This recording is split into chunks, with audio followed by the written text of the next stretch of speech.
амьдарч байсан ийм хүн нөхцөл байдалд эмчнэр маань Алтан самын эмчнэр маань ажиллаад дөнгөж сая нэг хүүхдийг их барьж авсан гэсэн ийм мэдээг өгч маш баяртай мэдээ. Тэгээ хүүхэд их хувьд бол 9 минут байгаа дөнгөж сая төрчин төрөх орноос ч буугаа байна. Тийм учраас эмчнэр жоохон завгүй байна.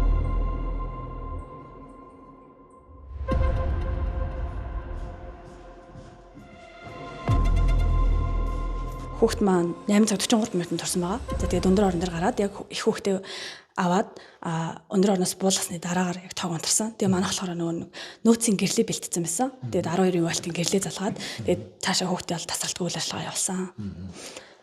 Ямар хүүхэд мэдэлсэн? Ямар хүүхэд мэд? Манайх 3 хил хүү исэн мэд мэдэлсэн. Ер нь бол одоо хэвтэ эмчлүүлж байгаа хүмүүсээ цагийн тариа дээр бол одоо утасныхаа гэрлэр тусгаж байгаа хийдэг гэсэн.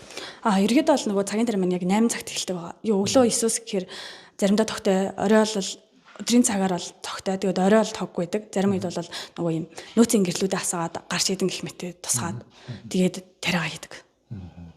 Айлуудаар ч гэсэн нөгөө оройдоо яралтай тусламж 10-гийн тог унтарч байгаа шүү дээ. Тэрнээс хойшоо бол яралтай тусламж энэ төр одоо айлуудаас дуудлага ирэхэд өөрсдөө утасны гэрлээ ч юм уу гарч идэн гэрлээ тусгаад ирэхэд тусламж үзүүлдэг байгаа. Ер нь бол тогтоо болчих юм бол ажил бол маш хөнгөрөх нь шүү дээ. Тийм тогтоолт ажил хөнгөрнө шүү дээ. Магадаа хүн ирэх юм бол жишээ нь хэд шүнжэнгөө мотор асаах тий. Тэгээд тиймэрхүү үйл ажиллагаа явуулдаг. Тэгэхээр тогтоолч юм бол байнгын хүчил төрөгч өгөөд тэгээд яваад иж боломжтой болж байгаа байхгүй.